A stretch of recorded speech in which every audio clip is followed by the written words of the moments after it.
Olá, amigos.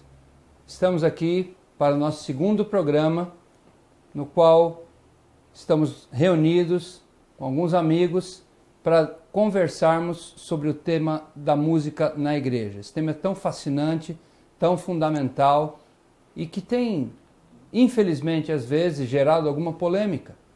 Mas quando buscamos os conselhos de Deus e os conselhos inspirados, vemos que o assunto é claro, o assunto é cristalino. Os princípios são cristalinos. Talvez às vezes a aplicação seja um pouco mais complexa. Mas vamos então, na continuação do que já conversamos no nosso programa anterior, buscarmos ainda mais informação sobre esse assunto. Vamos começar do começo. Dr. Jetro, qual é a origem da música? De onde vem música? Nós somos cristãos e cremos na Bíblia, então temos que voltar à Bíblia para descobrir a sua origem, a origem da música. Se nós abrirmos nossas Bíblias no capítulo 38 do livro de Jó, nós temos ali Deus conversando com Jó e questionando se ele sabia de alguma coisa. E ele diz ali no verso 6 e 7, quem colocou sua pedra de esquina, falando da criação da terra, e logo em seguida no verso 7, enquanto as estrelas matutinas juntas cantavam e todos os anjos se regozijavam, fazendo uma pergunta, está dizendo, isso aconteceu antes de você existir, Jó, antes de haver ser humano na terra, antes de haver planeta Terra. Já haviam essas criaturas que eu as fiz me louvando através da música. Então nós cremos que a música tem sua origem no próprio céu. E nós temos uma descrição, por exemplo, de que no jardim do Éden, os anjos desciam para louvar através da música a Deus, Pai, Deus Filho, com Adão e Eva, antes da queda. E nós podemos ver essa passagem no livro História da Redenção, página 30, e eu passo ali essa citação. Os anjos associaram-se a Adão e Eva em santos acordes de harmoniosa música. E como seus cânticos ressoassem cheios de alegria pelo Éden, Satanás ouviu o som de suas melodias de adoração ao Pai e ao Filho. E quando Satanás o ouviu, sua inveja, ódio e malignidade aumentaram, e expressou a seus seguidores a sua ansiedade por incitá-los, Adão e Eva, a desobedecer, atraindo assim sobre eles a ira de Deus e mudando seus cânticos de louvor em ódio e maldições ao seu Criador. Então aqui fala de dois aspectos muito importantes. Primeiramente que os anjos se associavam a Adão e Eva no jardim do Éden, pré-queda, para louvar e adorar a Deus através da música. Seus cânticos eram alegres e ressoavam pelo Éden. Satanás ouviu isso, aí o segundo aspecto, e isso o encheu de inveja, ódio e malignidade aumentaram. E aí é que ele quis muito levar o casal humano, o primeiro casal humano, ao pecado para assim desonrar a Deus. Então a música, mesmo a que nós temos hoje, teve sua origem no céu. Isso me lembra que em Testemunhos para a Igreja, volume 1, na página 176, Ellen White fala que nós devemos buscar nos aproximar quanto pudermos da música do céu. E quanto mais conseguirmos nos aproximar da música do céu, mais Deus será honrado e glorificado. Ela fala nesses termos. Dr. Hélio, teríamos informações sobre como seriam as características dessa música do céu? Muita gente fala, eu nunca fui para o céu, como que eu vou saber o que é isso? Ainda não fomos para o céu. Todos temos essa esperança. Mas profetas de Deus já tiveram visão sobre o céu. Ellen White já teve visão sobre o céu e sobre a música que ela escutou lá. E eu vou tomar a liberdade de ler alguns parágrafos. Então ela descreve algumas... Ela descreve características da música do céu. Então eu vou ler aqui em alguns livros dela quais as características desta música. Acordes musicais perfeitos, suaves e melodiosos. O cântico dos anjos não irrita os ouvidos. É macio, melodioso e sem esforço físico. Isso se encontra no livro Mensagens Escolhidas, volume 3, página 333. Ok. As notas longamente puxadas e os sons peculiares, comuns no canto de óperas, não agradam aos anjos. Eles se deleitam em ouvir os simples cantos de louvor entoados em tom natural. Os cânticos em que cada palavra é pronunciada claramente em tom harmonioso são os que os anjos se unem a nós para cantar. Eles tomam o estribilho entoado de coração com o espírito e o entendimento. Livro Evangelismo, páginas 510, 511. Interessante, esse texto está falando que os anjos cantam junto com a gente. Exatamente. Quando a gente canta com entendimento, o anjo vem cantar junto. Ok. Isso é muito interessante. Outra citação. Entre os anjos não há exibições musicais tais como movimentação física, voz áspera e estridente, uso de todo o poder e volume de voz que é possível. Isso não traz nenhuma melodia para aqueles que a ouvem na terra ou no céu. Essa maneira não é aceitável a Deus. Isso está escrito no livro Mensagens Escolhidas, volume 3, página 333. O coro dos anjos não apresenta notas estridentes e gesticulações. Está no manuscrito número 5, página 1874. Quando os salvos se reunirão no céu, os anjos dirigentes desferirão o tom. E então todas as vozes se alçarão em louvor grato e feliz, e todas as mãos deslizarão habilmente sobre as cordas da harpa, originando uma música melodiosa, com acordes ricos e perfeitos. Primeiros Escritos, é o livro, página 288 e 289. Seus dedos não corriam pelas cordas descuidosamente, mas faziam vibrar diferentes cordas para produzir diferentes acordes. Note agora, majestosa e perfeita música do céu. Está escrito no livro Visões do Céu, página 182. Depois dos anjos dirigentes, todas as mãos deslizam com maestria sobre as cordas da harpa, tirando-lhes uma música suave e ricos e melodiosos acordes. Diante da multidão está a cidade santa.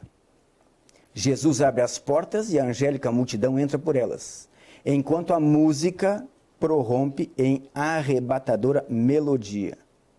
Está no livro O Desejar de Todas as Nações, página 833.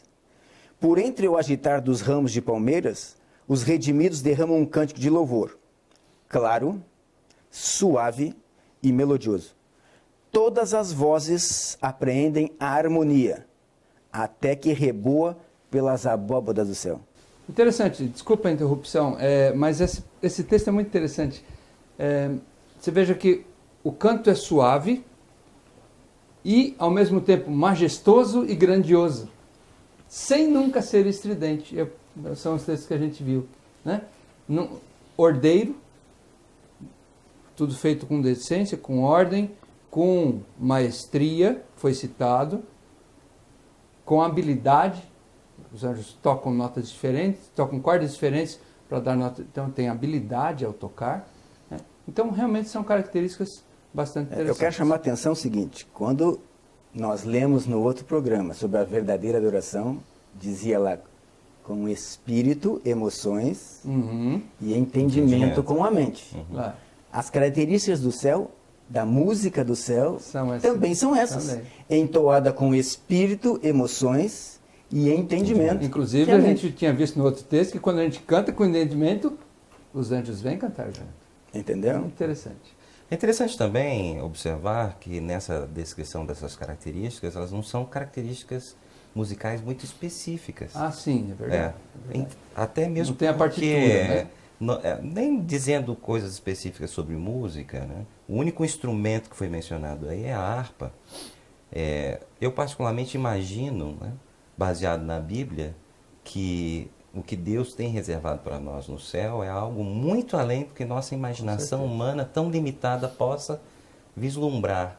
E Ellen White, tomada em visão aqui, provavelmente teve muita dificuldade de expressar em palavras humanas o que ela viu ali. Como é normal, a gente às vezes pega lá a descrição que João faz de Deus em Apocalipse, os pés eram como bronze polido, ele tem dificuldade de colocar em palavras, né, o que vê.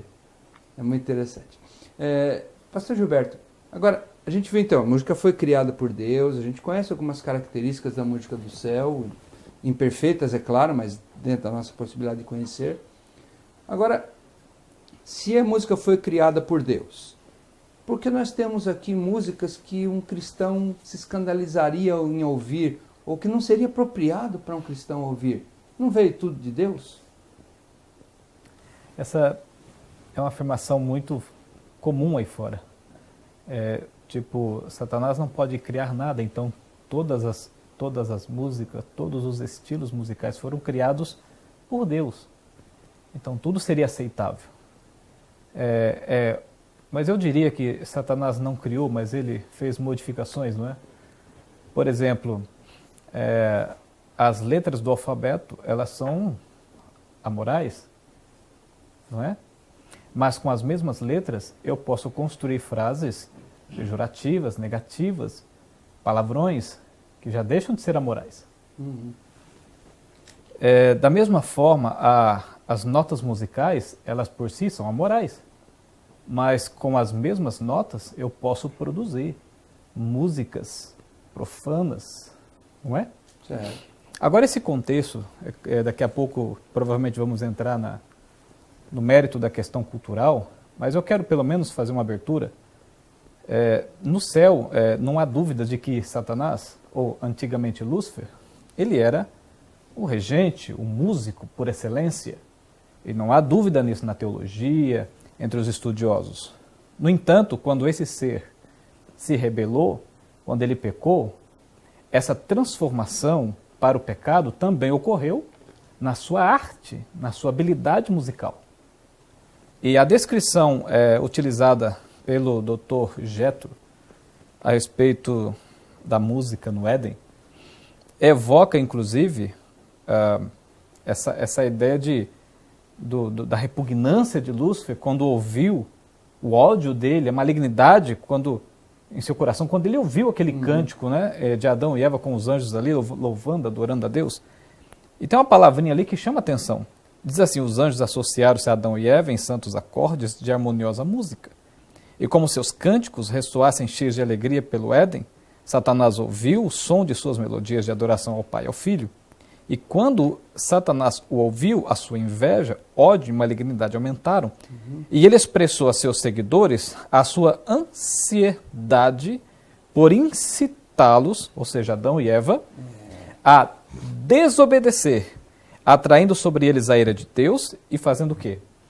A descrição é mudando os seus cânticos de louvor em ódio e maldições ao seu Criador.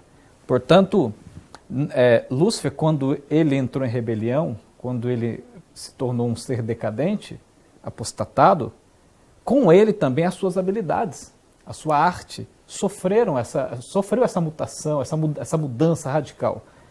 E consequentemente, no Éden, por exemplo, que Deus ali havia estabelecido a sua cultura celestial antes do pecado, agora com essas nuances, com essa mudança, especialmente após o pecado ter acontecido também no Éden, a cultura celestial que havia sido estabelecida no Éden, que refletia a imagem e semelhança de Deus, ela também se destoou, ela também foi mudada. E, consequentemente, a música sofreu esta mudança também. Agora, ao invés da cultura celestial, uma multicultura, uma diversificação grande de culturas, pós-queda, pós-pecado, que acompanha essa consequência do pecado, também se tornou um fato, uma consequência na própria música. Muito bem. Ficou muito claro para mim. Agora, eu costumo dizer nesse assunto que Deus criou a matéria-prima das coisas. Os seres criados usam essa matéria-prima para criar outras coisas. Por exemplo, Deus criou os minerais. Eu posso pegar esse mineral e criar Por exemplo, essa mesa de centro que está aqui é feita de metal e vidro, são minerais. Está aqui um objeto bonito e útil, mas eu posso usar esse mesmo metal para fazer uma arma. Ou, melhor ainda, eu posso pegar esse aço e fazer uma faca, que pode ser usada de forma útil ou de forma maléfica. Então, Dr. Jetro, esses elementos humanos que se imiscuem nesse meio acabam gerando coisas que Deus não pretendia. A gente viu nesse exemplo que eu dei. Na música isso também é possível? Certamente. Nós temos que entender que Deus é o único que tem essa capacidade de criar do nada. Tem até um nome bonitinho na teologia, ex nihilo. Isso. E nós, refletindo a sua imagem criativa, também fomos dotados de criatividade. É um dos aspectos da imagem de Deus. É diferente de criação. É, exatamente. Ok. Então nós criamos a partir de algo que já existe em nihilo, né? Então, nós sabemos que Deus é o criador da música, Ele nos criou para a música, por exemplo, a neurofisiologia mostra isso. Nós temos aquilo que são chamados de mapas tonotópicos no ouvido interno, no córtex auditivo também, há áreas específicas para a música, exatamente. Partes do cérebro que respondem especificamente às alturas diferentes das notas. Muito interessante. E isso não há evolucionismo que possa explicar isso. A cóclea, né? Cada área da cóclea responde a tons isso. específicos. Então, a minha criação em nihilo é a partir de materiais que já existem. Eu posso usar a minha inteligência, a minha proximidade de Deus para buscar expressar através das notas musicais, da criação musical, essa compreensão de quem Deus é. Mas, ao mesmo tempo, eu tenho que entender que nós somos seres caídos. Nós não estamos mais no estado pré-pecado. Nós vivemos já há mais de 6.000 anos na história do pecado, e os efeitos disso sobre nós e em nós são terríveis. E, como diz a Bíblia, o que quero não faço, mas o que eu não quero, é uma luta. Verdade. Mas muitas vezes nós cedemos por vontade própria à tentação e usamos um dom divino para um objetivo terrível. A mesma coisa, é fácil de entender.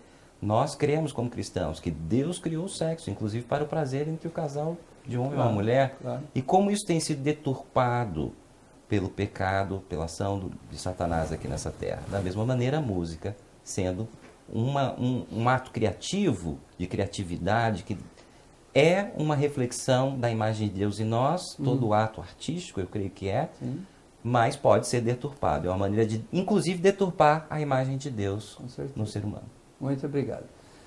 Doutor Hélio, então, vimos muito claramente que há uma música de origem celeste e que tem características que se adequam às características que nós vimos citadas da música celeste, e há músicas deturpadas, degeneradas, que podem ser maléficas em todas as áreas da nossa vida. Do ponto de vista fisiológico, qual seria os efeitos de uma música apropriada e quais seriam os efeitos maléficos de uma música que não devemos ouvir? Há alguma coisa que acontece internamente que causa isso? Tanto por bem quanto por mal. Eu vou me deter na música de adoração, em primeiro lugar. Ok. Depois, se der tempo e oportunidade, a gente fala na música em geral. Ok. Mas efeitos no organismo é causado independente, né, do tipo de música que é executada. Mas assim, a música tem 3 elementos principais. Ok. Melodia, harmonia e ritmo. Dessas 3 características, quais nós vimos falar nas características da música do céu? Melodia e harmonia. Por que será? Porque estudos científicos revelam que a melodia influencia nossos sentimentos ou emoções. A harmonia influencia a nossa mente, onde está a consciência e é onde age o Espírito Santo. E o ritmo é o elemento que tem maior influência no nosso corpo. Ele pode influenciar as ondas cerebrais, a respiração, a pressão arterial, a liberação de hormônios, a liberação de neurotransmissores. Só que o ritmo da música, dizem os estudiosos da música, tem dois tipos de ritmo. Um ritmo que é concordante com os nossos ritmos. Os ritmos biológicos. Os nossos ritmos naturais. biológicos, os nossos ritmos do corpo, exatamente. Ok. Então, esse ritmo, por exemplo, nós somos um organismo rítmico. Eu estou falando no ritmo. Né?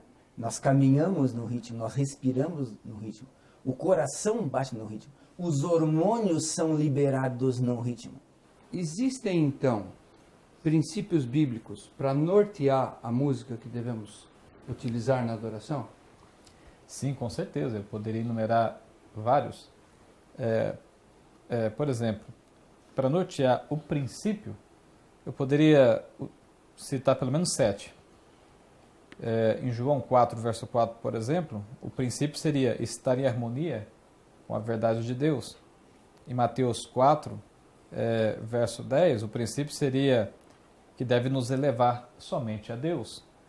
Outro exemplo, Mateus capítulo 7, verso 21, estar em consonância plena com a vontade de Deus em detrimento da nossa.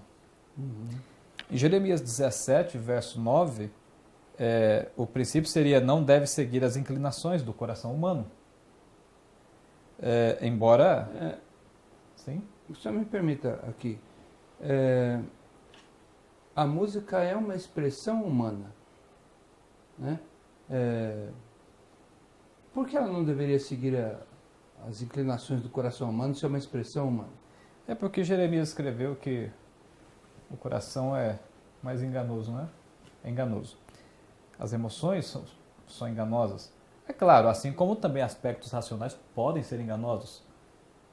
No entanto, as inclinações do coração humano, assim como qualquer outro atributo humano, elas devem passar pelo crivo da palavra de Deus, e eu vou daqui a pouco apresentar 4 maneiras de como estudar sobre o assunto, okay. que vai esclarecer melhor. Okay. Em Romanos 12, verso 1, diz que o princípio seria esse, deve conduzir-nos a uma entrega racional. Claro, nunca destituído de emoção, sem dúvida. Em 1 João 2, verso 15, o princípio seria, precisa promover a nossa separação do mundo, a nossa ruptura, causar uma dicotomia entre eu e o mundo. Em Romanos 12, verso 1 e 2, o princípio seria, deve promover renovação, deve promover transformação e deve causar regeneração da mente e também do corpo.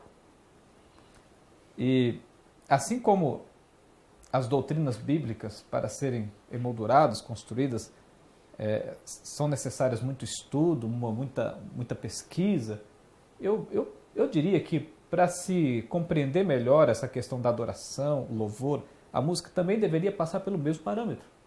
A Bíblia deveria ser o centro de pesquisa, de estudo, com certeza, para a gente conseguir chegar a essa conclusão da música sob a perspectiva do princípio bíblico, da teologia bíblica, da vontade de Deus, etc. Agora, como se estudar isso? É claro, existem alguns princípios que norteiam o nosso estudo, a nossa pesquisa, de maneira a nos conservar um pouco mais seguros, restritos àquilo que Deus estabeleceu para a gente como verdade, como substancial, não apenas para as doutrinas, mas também para a adoração, para a música, para o louvor. Existem 4 princípios, pelo menos, ou 4 conceitos que nos ajudam a ter essa compreensão. Por exemplo, em 2 Pedro, ou melhor, começando por 1 Coríntios 4, verso 6, Paulo afirma, não ir além do que está escrito. A Escritura deve ser o nosso baluarte de verdade, E deve ser o nosso padrão que estabelece os nossos conceitos, os nossos valores e também no critério da música. Não apenas nas questões doutrinárias, mas também nos princípios que constroem a música.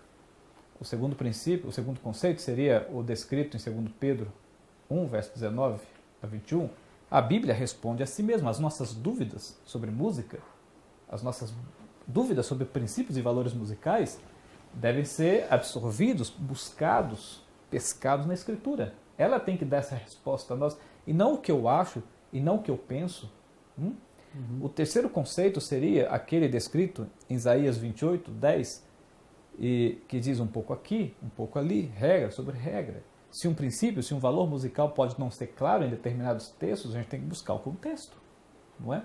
Ou outro texto que apoie. Um outro texto que esclareça. Que esclareça, que ilumine de forma mais ampla.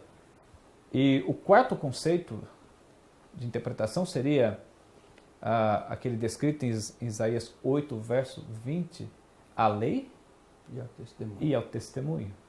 Portanto, a música também precisa passar por esse crivo da lei de Deus, porque a lei é um reflexo do caráter de Deus, e a música não pode ser encarada de maneira diferente. A música celestial, a música verdadeira de adoração, não é? Que nos aproxima do caráter de Deus, que reflete o caráter de Deus, a santidade de Deus, a lei e ao testemunho. Agora, me corrija se eu estiver errado. Esses princípios, esses 4 princípios que foram colocados, enumerados, são princípios de exegese teológica. Perfeitamente, são princípios teológicos de exegese do texto. Sim, exatamente. E a gente está aplicando, então, também a música, os princípios e valores que norteiam, que emolduram, que estabelecem um alicerce para a música de Deus, a música bíblica. Ok, quer dizer, então, que, obviamente, há uma ligação muito forte entre a música bíblica apropriada para o culto e a teologia. Sim, perfeitamente. Ok. O projeto queria... Eu gostaria de dar uma pincelada no assunto também. O pastor Gilberto falou de maneira muito clara sobre princípios que norteiam as nossas decisões para adoração usando a música. Eu gostaria de trazer para o Velho Testamento algo bem prático. Muito se fala sobre o ministério da música, mas o que é um ministério da música? É um ministério sacerdótico, né? E o que nós podemos aprender com a organização do ministério musical levítico do Velho Testamento sobre princípios para se usar na igreja, né?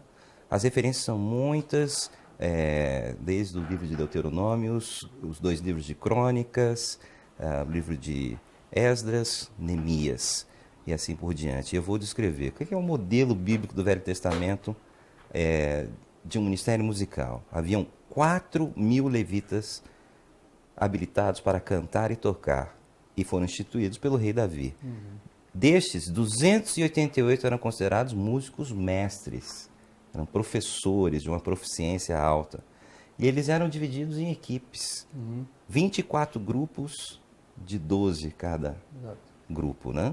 Cada grupo servia no templo durante uma semana por ano, só uma semana por ano, e no sábado 2 grupos serviam simultaneamente. Ia sair, juntávamos então 2 grupos, mais gente trabalhando na música do templo. Nós podemos dizer que era uma música mais rica, mais majestosa, mais elaborada, né? Me parece que nas festas onde todo Israel deveria comparecer em Jerusalém, os grupos também se reuniam ali. O serviço do templo regular era uma semana por ano, mas eles faziam outras coisas. Eu vou chegar lá também. Quais eram as atividades desses 288 músicos mestres? Eles serviam durante uma semana no templo a cada 12 meses, serviam também nas ocasiões especiais, nas festas. Eles lideravam o povo nos louvores a Deus, nos sacrifícios diários. Cantavam no coral e tocavam instrumentos na orquestra, vamos dizer assim. E quando não estavam servindo no templo, o que será que eles faziam? A primeira vez que eu me deparei com esse trabalho de uma semana e uma festinha ali, outra aqui, eu falei, esse é o trabalho que eu queria ter. Uma semana de trabalho, o resto do ano tranquilo, né? Por isso que você foi ser músico? Não, eu já era músico quando eu descobri isso aqui. Mas quando eles não estavam servindo no templo, o que eles faziam? Preparavam-se tanto tecnicamente, ou seja, musicalmente, para o serviço no templo, mas especialmente se preparavam espiritualmente para servirem no templo. Outro detalhe interessante, só iam para o templo a partir dos 20 anos de idade para servir no templo com a música, e durante 5 anos eles estudavam, faziam uma faculdade de música sacra. E somente aos 25 anos de idade é que estavam totalmente aptos para esse serviço. O que mais eles faziam quando não estavam servindo no templo? Ensinavam outras pessoas o seu ofício. Veja que aqui nós temos um modelo bem prático, que se nós pudéssemos aplicar, reproduzir seus princípios. O primeiro dele que eu destaco é a organização. É tudo muito organizado. Número de pessoas estudam, se preparam espiritualmente, são organizadas em equipes, tem professores, mestres que ensinam outros o seu ofício. Como que nós hoje trabalhamos a música na igreja? Vamos ser sinceros, principalmente para o nosso público que está assistindo. Como é organizada a música na sua igreja? Quando é que pedem para você cantar no culto? Quando pedem, você sabe qual é o tema da pregação? Você sabe o que vai acontecer ali?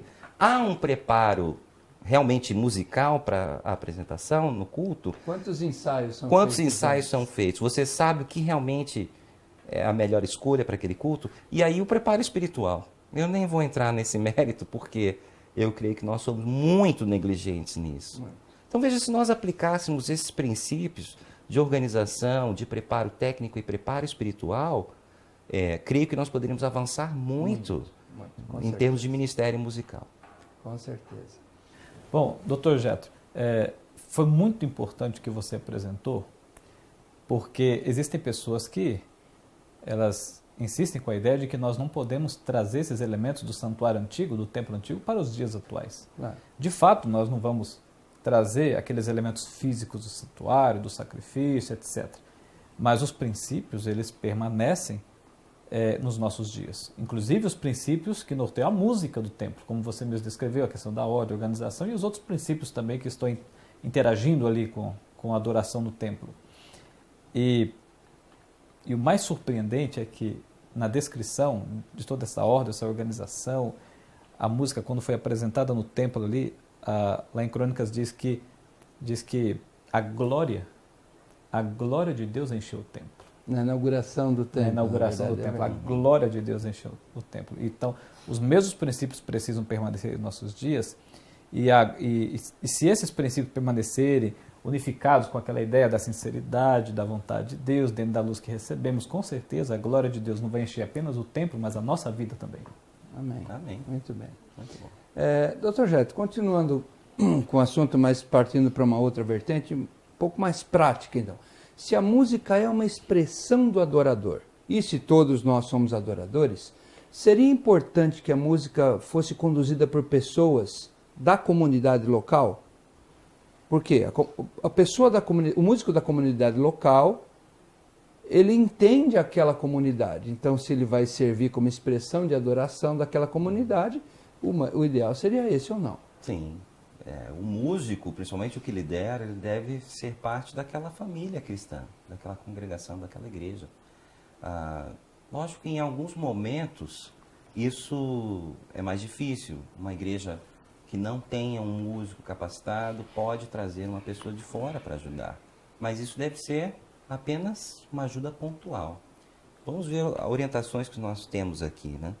Para que a música seja aceitável a Deus, é necessário que o coração esteja consagrado e enternecido e santificado. Carta de Ellen White, 198, datada de 1895. Se eu não participo da família cristã local, como pode haver essa questão de um coração consagrado? As pessoas vão ver isso, né? É complicado. E nós podemos ler aqui um texto, um excerto, do documento adventista sobre filosofia de música para a igreja, que diz o seguinte: aqueles que produzem, selecionam ou executam a música usada na igreja necessitam de muita comunhão, sabedoria, orientação e apoio. Se eu não sou participante de uma igreja ali, local, como é que eu posso ter esse relacionamento com a minha comunidade, né? E aí, novamente, Ellen White, um manuscrito de maio de 1874, diz o seguinte: Não é suficiente conhecer os rudimentos do canto, ou seja, a parte técnica. Porém, aliado ao conhecimento, deve haver tal ligação com o céu que os anjos possam cantar através de nós. Isso aqui também é uma característica, né? E nós podemos voltar ao documento de música da Igreja Adventista, que diz o seguinte, sobre as características do músico. Quem deve ser ele? São 18 itens. E fala de cultivar uma vida devocional à altura de um cristão autêntico. Como é que as pessoas vão saber que eu sou um cristão autêntico? Eu tenho que participar da vida da igreja. Precisa ser uma expressão do encontro pessoal com Jesus, do seu ministério, né? Tratar a música como oração ou sermão. Isso só pode acontecer se eu participo da comunidade, da igreja onde eu estou servindo. Amém. Muito bem. É interessante que o Dr. Jethro citou aqui o documento Filosofia Adventista de Música. Esse documento é um documento muito pouco conhecido, até mesmo por músicos da igreja, embora seja o documento oficial votado na Conferência Geral em 2005, onde estão colocados os parâmetros que devem servir de base para a música na igreja. Esse documento, votado na Conferência Geral, foi aposto um adendo aqui específico para a divisão sul-americana, onde há mais detalhamento, provavelmente desse adendo, que há aqueles 18 itens, sim, sobre a característica do músico, e isso então torna ainda mais específico o peso desse argumento aqui na nossa divisão sul-americana. Realmente é muito interessante essa citação e muito importante que os nossos músicos conheçam esse documento. Eu acredito que é o foco, a base, a partir da qual nosso trabalho como músicos e responsáveis pela música deve seguir. Porque temos um documento oficial sobre isso. E há pessoas que até já perguntaram, já falaram para mim, nossa, existe um voto sobre música na igreja? Sim. A igreja tem uma posição sobre música. Tem. Algumas pessoas acham que não tem, na verdade. Elas se assustam até quando a gente diz que existe um voto. Existe um documento. Existe um documento. Pastor Gilberto, continuando. Ok, o senhor falou há pouco tempo atrás, agora há pouco, sobre a questão da aplicação da teologia na música, ou seja, os mesmos princípios da teologia também se aplicam à música. Mas teologia é a área do pastor. E música é uma questão técnica, né? Do músico. Do músico. Não é verdade? Como é essa interação, então, entre o pastor e o músico? O pastor cuida da teologia e o músico cuida da música? Ou, já que a música está envolvida na teologia, há uma simbiose aí? Como que funciona isso? É claro que alguém poderia dizer o seguinte, mas na Bíblia nós não encontramos partituras, não é, doutor Jethro? Não. Não encontramos. De fato, a Bíblia não nos apresenta partituras, mas ela apresenta princípios que estabelece uma área de proteção para a gente, né? E essa área de proteção, ela nos restringe às dificuldades que o problema da música pode trazer para a espiritualidade, para o crescimento cristão, para o envolvimento com Deus, a dissociação, o afastamento do mundo, etc. Mas o trabalho do profissional, ele é importante para a igreja, assim como sempre foi para a igreja no passado. Sempre foi. E como eu disse, existem princípios que precisam se harmonizar com o trabalho do profissional. Porque o profissional também foi chamado por Deus. A pessoa que entende das questões técnicas também... O profissional de música. O profissional da música, isso, sem dúvida, aquele que conhece os elementos técnicos da música. No entanto, o trabalho dele não é um trabalho solitário. Uhum. O músico não pode se ilhar e produzir as músicas sem ter em consideração os princípios, como eu disse, embora a Bíblia não apresente partituras, mas ela estabelece limites dentro dessa questão que nos ajuda, pelo menos, que dá uma direção, pelo menos, né, doutor Jethro? Que dá pelo menos uma direção para compreender melhor esse assunto. Então eu diria que deve haver uma harmonia, deve haver um trabalho conjunto entre o pastor que compreende ou pelo menos o pastor que se aprofundou na teologia da música, porque não são todos que têm aquela noção mais detalhada sobre a teologia da música. Isso a gente compreende, não é? Cada um tem a sua área, alguns investem em áreas diferentes, mas tem aqueles pastores, especialmente esses, que às vezes eles se preocupam mais com esta área, estudam, pesquisam sobre o assunto da teologia da música especificamente. Como é o seu caso, por exemplo? Pode ser. A gente escreve alguma coisa relacionada ao assunto com o interesse de justamente ajudar a igreja, né? Claro. E ajudar os nossos músicos dentro do aspecto teológico, entende? Então deve haver uma harmonia entre o músico, o profissional, que entende dos elementos técnicos, e aquele que entende dos elementos teológicos, que tem em mente os princípios que relevam essa questão, né? E Ellen White mesmo, ela reforça, ela diz que, nesse livro aqui, por exemplo, Música, Sua Influência na Vida do Cristão, na página 29, ela diz que seja o talento do canto introduzido na obra, deve fazer parte da obra. Deve fazer parte. No entanto, Levi, por orientação bíblica, o sacerdote, ele é que deve exercer a liderança nessa questão. Porque a música não envolve apenas questões técnicas, mas especialmente teológica. Em 1 Crônicas, capítulo 25, verso 6 ali, verso 7, já está aberto aí? Obrigado. Aqui diz assim, todos esses homens estavam sob a supervisão de seus pais, quando ministravam a música do templo do Senhor. E note que aí, eu estava com o texto, porque eu estava exatamente, a tua fala estava me levando para esse texto. Okay. E aí ele está falando dos 288 que eram os líderes. Os líderes, sim. Que eram os mestres. Eles estavam sob a supervisão de seus pais. Quem eram os pais deles? Amã, Asaf e Jedutum, que eram os maiorais da música. Sim, exatamente.